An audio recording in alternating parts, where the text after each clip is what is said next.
Hey, Mr. Barker, I'm reaching out because I need help/advice on a few things. I am prior service Navy who did an inter-service transfer to attend Army SFAS, Special Forces Assessment and Selection. I'm currently a sergeant with the 18 X-ray contract and I head to airborne school next week. My first question is, how do I overcome fear of my first jump? As I sit here waiting for airborne school, I get a little more nervous thinking about it. I'm excited for it because it's part of the X-ray pipeline, but I'm also super nervous for it. My second question is, I need help with advice on how to be away from my son. I've spent 2 deployments away from my wife and it honestly wasn't very hard. As soon as my son came into the picture a year ago, going through infantry OSUT, became a little mentally difficult because I've never been away from him. My question is, what are some ways that helped you overcome being away from your kids? All right, all great questions. If you guys don't know me, my name is Josh Barker. I spent 13 years in the Army, 10 of which Special Forces. The last couple of years, I was a Special Forces instructor and currently deputy sheriff. Been a cop for about 4 years. Also about the emails, just to let you guys know, it's going to take me some time to get back to you guys. If you're waiting for a response, I haven't forgotten about you. Some things I'm trying to figure out how to respond to some of the emails. They're very personal, which I appreciate. Just know that I'm not going to give you a quick answer always. Sometimes I want to stew on it and give you a good answer, right? The best answer I can give you. I've already responded to this guy, I'm pretty sure. I'm almost positive I have. Considering he's going to airborne school, soon after he sent the email. But it's going to take a little time, right? Because trying to get this started.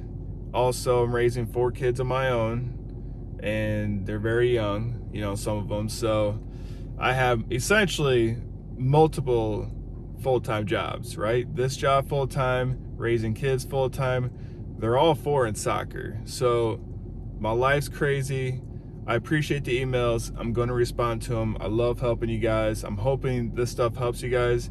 The reason why I'm making videos of this is because I know it can help other people.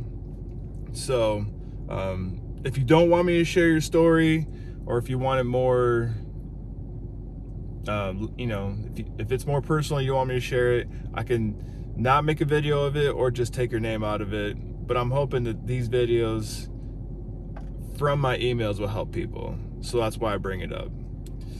All right, so going back to it, he's going to airborne school soon, probably there right now. Hoping you're doing well, man. Most people have a natural fear of heights, including yours truly. I hate heights. You put me on a ladder and I'm shaking, right? Trying to put Christmas lights on or something. It sucks. I hate ladders. But that's part of the job. So the best way to overcome shit that scares you is to do it. And do it over and over and over and over, right? Some people don't have a natural fear of heights, but most people do. Most people don't want to jump out of an airplane. I get hit on all the time where why would you jump out of a perfectly good airplane? I'm like, do you think I wanted to? That's part of the job. I want to be a Green Beret. I want to be a Special Forces operator. So that's part of the job. I hated jumping out of airplanes. Every single time I hated it. But it's part of the job. It's a very small part of the job. So it's not like I was jumping out of airplanes every day. We did it quarterly, whatever. Or, if you're in airborne school, we did 5 jumps, I believe. So airborne school, they do the tower first, and then what's a 34-foot tower. Apparently it's something to do with, at 34 feet, your body doesn't really recognize anything above 34 feet as far as fear is concerned. So if you're able to jump out of a tower at 34 feet attached to a zip line, then you should be able to do anything above that. So that's at least what I understand from when I went to airborne school. Is something about that 34-foot tower. But, you know, it's a crawl, walk, run kind of thing where you start small in airborne school. You do a lot of running, not fast running, a lot of slow-paced running, and, you know, they call it the airborne shuffle. And then they go into, I don't remember how long the school was, but then you go into jumping out of a 34-foot tower. So what they do is they pack you up just like you're jumping out of an airplane. You got your reserve chute. You got, I don't know if you got something behind you as a, you know, acting as you have a main parachute, but basically they have a mock-up of an aircraft, and there's a zip line that you're attached to, and once you jump out of the mock-up aircraft, then you zip down. And that sucks, man. Climbing those stairs, because you can see all around you. Climbing those stairs, every level you go up until you hit 34 feet, you feel it, man. The wind's pushing the tower, like, it sucks. Especially your first couple times. Airborne school is stressful. I hate heights. Airborne school is stressful. But you just put one foot in front of the other and you just do it, right? Because you know what the end result is. Focus on the end result and know that that's just going to be temporary. Whatever fear you're facing, it's always temporary. You have to face it again at some point, but just know in that moment, it's going to be over at some point. It doesn't last forever. So, and know also, thousands and thousands and thousands of people have been where you're at right now, and they've gone through where you're at right now. And that's one thing I kept thinking about, and I always think about, is I'm not the only one that's gone through this. And if these guys can go through it, guys and gals can go through it, I sure as hell can, right? They're not any better than me. So why stop myself based on fear? Fear is the only thing holding you back. So just don't let it, right? Just, I know it's easier said than done, but one foot in front of the other. And it gets you prepared for the aircraft. Your first couple jumps, I mean, you do 5 jumps in airborne school, and they all suck because you're new. You know, everything new to you that's extreme is going to be fearful.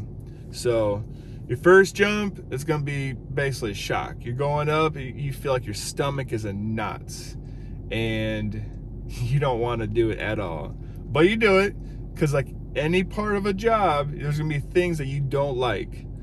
As a cop, I hate paperwork. Everyone knows me and is around me knows I hate paperwork. But there's parts of a job, every job, that you don't like, right? So, like, you know, getting called as a cop, getting those dumb calls, you know, my neighbor's dog's barking, whatever. For society that claims they don't want law enforcement, they call us for everything. So, back to airborne school, man. Just keep one foot in front of the other. Look at the big picture and keep the prize in mind. Know that there's going to be an end to it.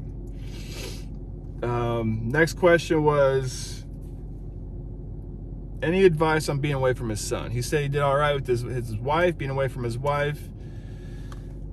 But his son, he has issues. And I can relate, obviously, being in the military.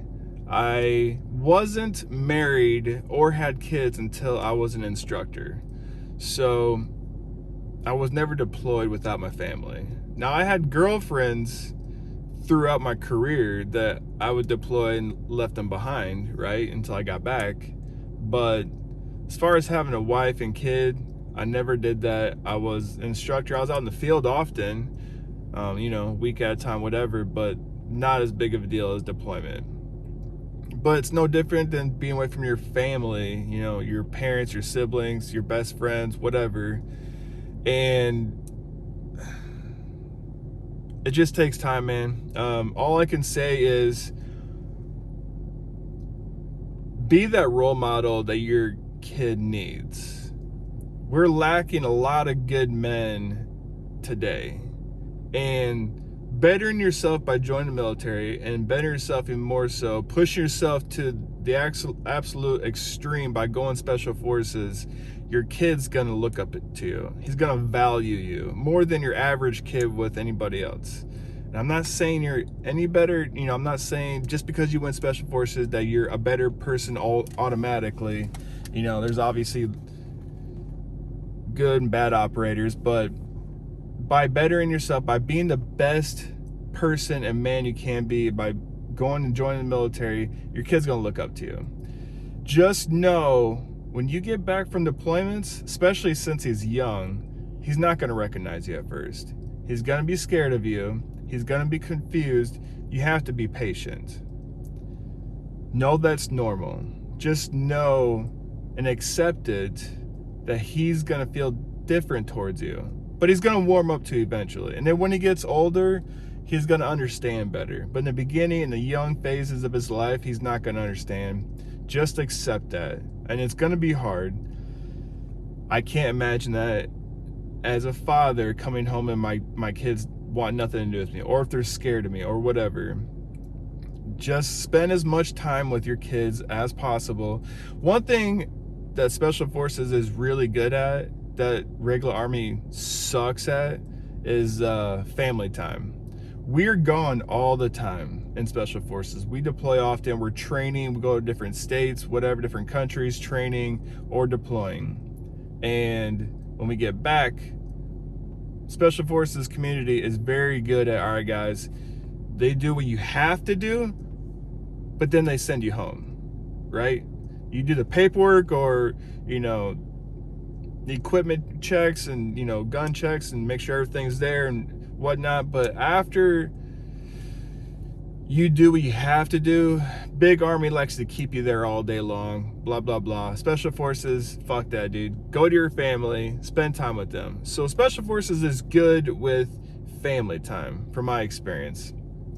But just know you're gonna be gone often. And know it's gonna take a toll on your wife and your kids. Accept it, be patient with it. But in the beginning, he's gonna resent you, like I said, possibly. But when he gets older, he's gonna respect you. He's gonna admire you.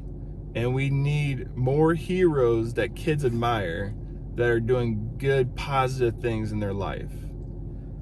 So, wives, it's easier to be away from them because they're not dependent on us. And they're more or less like your friend, right? Your best friend, close friend, whatever. Kids depend on you, and you're raising them, and they are a part of you. I know when I was going through my divorce, and we had 50-50 custody before the finalization of the divorce, we would do week on, week off, and it was almost like they grew an inch or two every time I saw them after a week. And it was destroying me, and it's only a week, man. But dude, my kids are my world, much like a lot of you guys. And not being around them was a punch in the gut. But eventually I got over it. It gets easier with time, like anything else. Just know why you're doing this. You have to know you're gonna be gone often, but why are you doing this? You're trying to be the best person you can be. And if you have a lot of drive, which obviously going Special Forces, you do have a lot of drive, then you're doing what you're supposed to be doing. Your kid's gonna respect you more by doing the bigger things in life that you wanna do versus just staying at home. And I'm not bashing stay-at-home dads or anything like that, but if you have a drive and you have a sense of purpose of wanting to do something bigger, then do it. And it might push your kid to do great things too. He sees his dad doing it. He sees his dad have this discipline, this courage to do things that scare the shit out of him. It's gonna push him to do other things too. So, hope this helps. You guys got any questions? Comment in about them. If you want to send an email, if you want to hear your story heard, or you want your story heard and other people, and it could help other people, just send me an email. All right, peace.